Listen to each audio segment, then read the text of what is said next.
Bueno, empezamos hoy las transformaciones sociales que va a vivir España durante el franquismo a partir del año 59, es decir, en la época del desarrollismo. Bueno, lo primero que tenemos que decir es que en estos años España va a vivir los movimientos migratorios más intensos de toda su historia. Vamos a representarlo aquí, un señor que migra con su maleta. Movimientos migratorios los más masivos que tienen dos aspectos. En primer lugar, movimientos interiores. Un fortísimo éxodo rural que va a provocar el vaciamiento de las zonas rurales para la concentración de esa población en las zonas industrializadas, urbanas, que están creciendo. Básicamente Madrid, Cataluña, País Vasco, también la zona del Levante, las zonas que se ven afectadas por el turismo, con lo cual se produce, repito, esa riada masiva de andaluces, castellanos, que migran a Cataluña, a Madrid, aragoneses, al País Vasco, etc. Ese drama que conocemos en nuestros días de la España vacía se empieza a gestar en estos momentos. Y junto con este fortísimo éxodo rural, otra importante ruta migratoria es la que va a llevar a cientos de miles de españoles a buscar un trabajo que no encuentran en España en los países de Europa Occidental que están experimentando un fuerte crecimiento y necesitan mano de obra. Básicamente esos países van a ser Francia, aquí lo tenemos, Bélgica, Holanda, especialmente la República Federal Alemana. Acordaos que en esa época todavía Alemania estaba dividida. Va a ser Alemania Federal, la Alemania Occidental, uno de los países que más inmigrantes españoles va a recibir. Suiza también, es decir, una corriente poderosísima hacia los países desarrollados, los países más industrializados de Europa Occidental. Esta emigración masiva hacia Europa va a ser fundamental para el régimen por dos razones. Primero, porque contribuyó a reducir el paro en España. La economía española, a pesar del desarrollo, no está en condiciones de suministrar trabajo para tanta población. Y en segundo lugar, el dinero que estos emigrantes que estaban en Europa enviaban a sus familias va a ser una importante fuente de financiación de ese desarrollo económico que se está produciendo en Europa.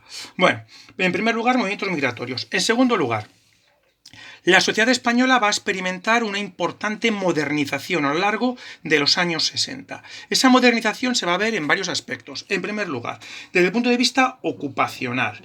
Si hacemos aquí un gráfico sectorial de cómo se reparte la población según su ocupación, vamos a ver que en los años 60, por primera vez, la población empleada en el sector primario, se reduce notablemente. Vamos a representar aquí un campesino con la horca, el rastrillo, etcétera. Bueno, reducción notable del empleo en el sector primario. Por el contrario, crece notablemente el empleo en el sector secundario, los típicos obreros de la industria, al calor de ese desarrollo industrial en Madrid, Cataluña, País Vasco, etcétera. Y sobre todo el sector terciario, pero además un sector terciario lo veíamos en otro apartado, un sector terciario moderno, donde va a ser importante, por ejemplo, esos trabajadores de cuello blanco. ¿A qué llamamos trabajador de cuello blanco? A esos trabajadores que van a trabajar con camisa y corbata, frente al trabajador de cuello azul, que es el obrero industrial, que trabaja en la fábrica y que va con el mono azul. El trabajador de cuello blanco va con camisa y corbata, es el que trabaja en la administración, en la banca, en la oficina, etc. Y otro importante factor que contribuye al incremento del empleo en el sector terciario es, evidentemente, todos los empleos vinculados al turismo, la hostelería. Acordaos que el turismo se va a convertir en uno de los filones más importantes del desarrollo económico y que vamos a representar aquí en forma de camarero, esos empleos vinculados, repito, al turismo. En segundo lugar, frente a esa sociedad polarizada de la autarquía, donde o eras muy rico, o eras muy pobre, gracias al desarrollo económico de los años 60, crece una importante clase media, clases medias urbanas, que vamos a representar aquí en forma de una población masiva, Todos sonrientes porque tienen capacidad para consumir, etc. Fijaos que el franquismo acaba con el problema de los jornaleros, pero no porque se les da tierras, sino porque esos jornaleros andaluces, extremeños, etc., ahora están trabajando en la SEAT de Barcelona, están trabajando en la Barreiros de Villaverde o están trabajando en Alemania o en Francia. Es decir, esa emigración masiva ha provocado el descenso del número de jornaleros sin tierras, estos sectores tan depauperados de la España tradicional. También se produce un fenómeno importante entre la oligarquía. Frente a esas oligarquías tradicionales que tenían sus intereses fundamentales en la posesión de la tierra, esos terratenientes que vamos a representar aquí en forma del típico señorito andaluz que va a caballo con el sombrero cordobés. Vamos a representarlo aquí, ¿de acuerdo? Bueno, es un caballo un poco... Bueno, pues repito, esa oligarquía tradicional vinculada a los intereses agrarios empieza a dar paso a un nuevo tipo de empresario, un empresario moderno. Vamos a presentarlo aquí en señor con traje y corbata, con su maletín, que está mucho más vinculado pues, al sector industrial, financiero, que empieza a sentarse en los consejos de administración de las grandes empresas multinacionales que se han instalado en España, pero que también empiezan a tener participación del capital español, y por lo tanto este empresariado moderno, más preocupado por cuestiones como la rentabilidad, la productividad, se está acercando más a esas élites económicas que podemos encontrar en Europa. Bueno, y en tercer lugar, empezamos a asistir a lo que es una incipiente sociedad de consumo, un tímido consumismo que vamos a representar aquí en forma de la típica bolsa de compras con el dólar, ¿no? El señor que tiene una cabeza pensando en el consumir y se le ha convertido en una bolsa de compras. Bueno, ese incremento del poder adquisitivo del españolito le empieza a permitir cada vez adquirir más y mejores productos. Por ejemplo, en la alimentación es cada vez más frecuente la incorporación de la carne o el pescado, productos que hasta ahora eran de lujos. Ese españolito va a empezar a poder adquirir una vivienda. ¿Por qué? Porque ante ese éxodo masivo, esa migración masiva de la España rural a la España urbana, el gobierno ha tenido que crear un Ministerio de la Vivienda. Ministerio de la Vivienda, que es el responsable de la construcción de esos miles de viviendas baratas que son las que vamos a encontrar en esos barrios obreros que aparecen en la periferia de las ciudades, por ejemplo el Gran San Blas, o esas ciudades dormitorio que rodean también esas grandes ciudades, el Hospitalet de Llobregat, por ejemplo en Barcelona, Alcorcón, Basauri, en Vizcaya, etcétera, en torno a Bilbao. Bueno, españolitos que empiezan pagando con mucho sacrificio, con las letras mensuales, su vivienda. Un consumismo que se manifiesta, por ejemplo, en la adquisición de los electrodomésticos, símbolo del nivel de vida, evidentemente uno de ellos, fundamental, la nevera, vamos a presentar aquí la nevera, o la televisión. Sin duda, uno de los grandes protagonistas de la centuria. Y quizás el mejor símbolo de ese nuevo estatus del españolito, de esas clases medias urbanas, el vehículo privado, ¿no? El SEAT 600, ya dijimos que va a ser uno de los grandes símbolos de la época. Bueno, y desde el punto de vista de las mentalidades, de la cultura, vamos a asistir también a importantes modificaciones, importantes cambios. Bueno, en primer lugar, la llegada de nuevas corrientes y modas de Europa. Esas modas llegan a España pues de dos maneras.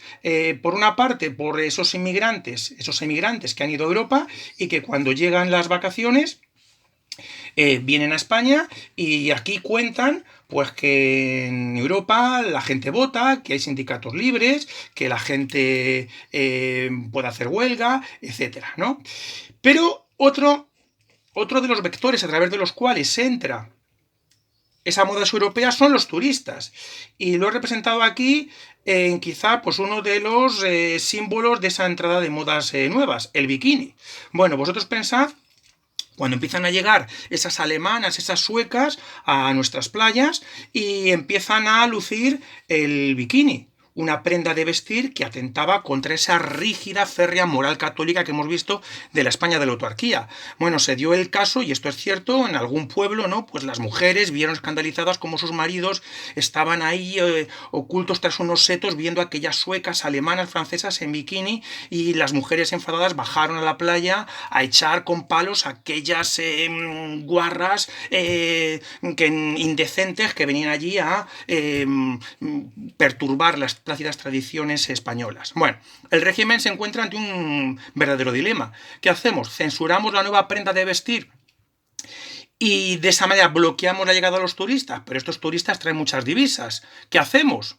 Pues evidentemente el régimen lo que va a hacer es la vista gorda, y poco a poco pues eso va a contribuir a relajar esas férreas costumbres de la España de posguerra. Bueno, entrada de modas europeas. En segundo lugar, asistimos a una secularización creciente de la sociedad española.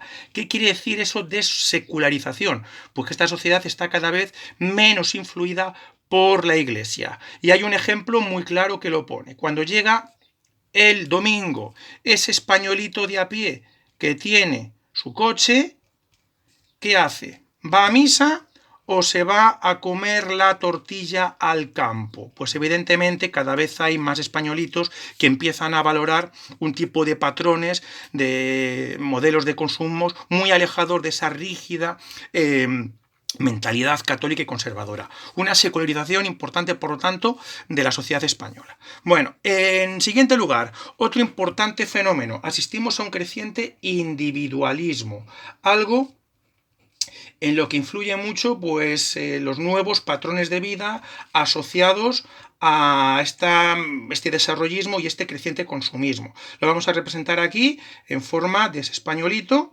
que está viendo en el sillón de su casa el partido de fútbol que le ponen por la televisión. Es decir, patrones que se centran mucho más en el consumo, en consumir, por ejemplo, espectáculos de forma individualista a través de la televisión, y que hacen que los viejos vínculos sociales, las familias, las comunidades de barrio, etcétera, se empiecen a disolver. La televisión, que va a ser uno de los elementos también utilizados por el régimen para fomentar esa cultura de evasión, por ejemplo, retransmitiendo el fútbol, las películas del oeste, que acordaos, lo que hacían era contribuir, vamos a dibujarle aquí con las pantuflas, lo que hacían era contribuir a que el españolito estuviera entretenido, no pensara en las penurias y sobre todo que no pensara mucho. Bueno, otro cambio importante, la aparición de lo que vamos a llamar una cultura joven. Tenemos que pensar en esos jóvenes que han nacido en los años 40, se están formando ahora en los años 60, y evidentemente imaginaos a estos jóvenes esa retórica del caudillo que vino a salvar España del ateísmo y a restaurar la unidad, etcétera. Pues ¿a qué les suena esta retórica? Pues lo mismo que a vosotros cuando dicen vuestros padres que recoge la habitación. Os entran por un oído y os sale por otro. Evidentemente estos jóvenes se siente mucho más, voy a representarlo aquí en forma de un hippie. Estamos en los años 60, la cultura hippie, el flower power, ¿de acuerdo? Bueno, estos jóvenes se encuentran mucho más identificados, por ejemplo, con los grandes movimientos que se están produciendo a nivel internacional. Las protestas de los estudiantes de París en mayo del 68, la lucha en Estados Unidos, las protestas contra la guerra del Vietnam, o el movimiento de los derechos civiles a favor de los negros en Estados Unidos, etc. Estos jóvenes, esta cultura joven, manifiesta su disconformidad, su espíritu contestatario, por muchas veces a través de la estética. No tiene libertad de expresión, pero sí que lo manifiestan, pues, por ejemplo, con prendas de vestir, los vaqueros, la minifalda, en el caso de las mujeres, el pelo largo, en la música, la nueva música rock, la nueva música pop, ¿no? Que entra muchas veces en contradicción con lo que era esa cultura oficial que se venía fomentando desde el régimen. Bueno, y por último, un tímido cambio que se empieza a atisbar. Cambios en la posición de la mujer. Cada vez encontramos más mujeres que van a la universidad, que hacen estudios superiores o que empiezan a salir del hogar para entrar en el mercado laboral. ¿De acuerdo? Poco a poco, muy despacio, muy lentamente, pero evidentemente esto también está anunciando un cambio importante en el papel de la mujer y que por lo tanto marca un antes y un después con respecto a lo que era la vieja sociedad de posguerra. Bueno, pues hasta aquí los cambios sociales en la segunda parte del franquismo.